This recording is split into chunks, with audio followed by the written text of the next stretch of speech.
Thank you so much for joining us here on Nile TV International, and we're still in Sharm and covering all the activities of COP27. On the sidelines of COP27, we're really honored to have with us from Uganda Mrs. Caroline Agili, who is the Principal Environment Officer in Uganda, responsible for the head of the Health, Safety and Environment Unit. I thank you very much, Ms. Caroline, and definitely this COP is very important vis-a-vis Africa, and Egypt is speaking in the voice of the African continent at this COP. Tell me more about what do you think what is expected for Africa and from vision to implementation at COP27? Thank you. As I've been introduced, I'm Caroline Aguti, and I work with the Ministry of Energy and Mineral Development in Uganda. This is an African COP, and I think it is very important. It is very clear that the focus of this COP is really on finance. And we expect that at the end of this conference, we should be able to see Africa realize the finances in terms of loss and damage and adaptation. Because certainly this is where we need most of the financing, because Africa, in terms of carbon emissions, emits less, but you find that it is most of the African countries that are actually suffering from the effects of climate change. But also we expect that given our unique situations as African countries, we expect that this COP should be able to enable us achieve the development of our natural resources given our unique situations.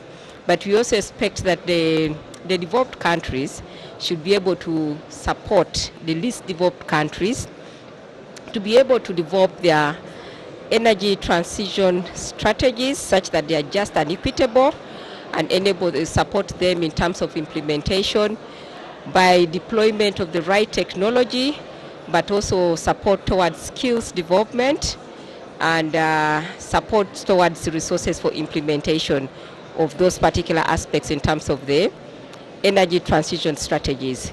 Most of the African countries actually have renewable energy resources which are actually diversified. So we expect that through this COP, we emphasize our unique nature as African countries, and we should be supported with resources to be able to implement that. Thank you. Yes, and definitely we're working together. Through this sense of togetherness, we will be facing all the hazards of climate change. What is quite interesting this COP is that we're talking implementation. We're from vision to implementation. In your opinion concerning implementation, how can we achieve the Africa that we aspire? How can we work to save the environment, in your opinion, through this sense of collaboration and constructive work together? I think what is very important that Africans have to learn how to work as a bloc. And we expect that African Union, in this case, should be able to be at the forefront to see that all the African countries work as a bloc. And we should be supported in terms of resources. And we expect that all the countries that are actually developing their natural resources should be able to speak together as a voice to actually ensure that we are supported. We know that in terms of development of our natural resources, we actually have natural resources which can support us with the energy transition. We take an example of Uganda. We have green minerals. We have the rare earth elements, we have copper, we have cobalt, we have lithium, which are actually very important in terms of the transition to green transition. But it is very important that we come together as African countries and see how we can actually leverage the support in terms of getting affordable finance, but also getting the technologies which are right in terms of development of our resources as the African countries. But we need to work together and move together as a bloc of African countries. Yes, it has been a very fruitful year, Egypt's vision and presidency of the African Union, and we have collaborated together on more than one front, working for Africa and with Africa.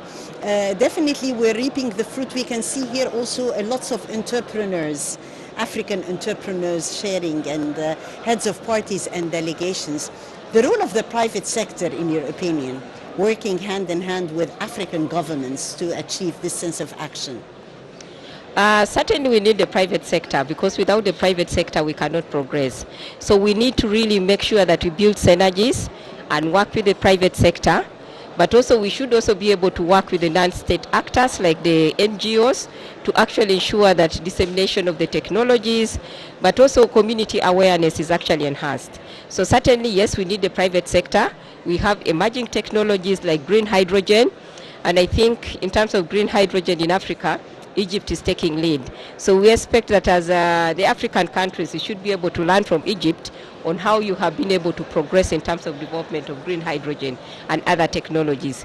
We see that Egypt is actually advanced in terms of what you are doing as a country towards a green transition, and we expect that the African countries should be able to work together to emulate from what Egypt is doing and work together as a bloc to ensure that we achieve our objectives as the African countries. Yes. Thank you. Your impressions, let me tell you, concerning Sharm and I wonder whether it's your first time in Sharm el-Sheikh, Egypt. If you'd like to transmit a message through you, Caroline, to the world about the vibes and the beat here in Sharm el-Sheikh, what would you tell them? This is not my first time in Sharm el-Sheikh. I was here in 2018 for the Convention on Biological Diversity. But certainly, yes, that is a smaller convention in terms of attendance.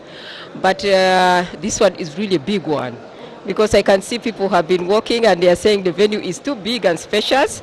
It's like 4 football pitches. So we really expect that people are going to wear the right attire, the right walking shoes. But the reception has been very good in terms of registration. The registration process is very smooth. When we got at the airport, the process was very smooth, and the transportation is actually available to facilitate the different participants to the right location where they are. The meeting rooms are spacious, and the attendance, there's an indication that there will be 35,000 people in this conference compared to the 24,000 that were there in Glasgow. This is an African COP, and we need to make it happen that we really achieve our objectives as Africa. Definitely a message through Nile TV International, maybe to a country and fellow men watching in Uganda. What would you tell them? To the people in Uganda, we want to let you know that we are here. We have arrived at the COP. We have just had the opening plenary, and we are beginning the actual conference tomorrow. But we expect that as African countries, we are going to achieve our objectives in terms of developing our natural resources given our unique situation. And we also expect that this COP is going to enable us to mobilize finances in terms of loss and damage, but also we expect that we should be supported in terms of capacity enhancement, technology, and the aspects of gender. So we expect that all in different aspects that Egypt is good as Africa, and we look fruitful deliberations. Yes, great Egypt is going to make us proud and is making us proud as Africans. Thank you very much, Caroline Aguti, among the official delegation representing Uganda at COP27. Thank you so much for joining us here on Nile TV International, and we're still at the COP coverage. Join us for more coming on Nile TV International. Thank you.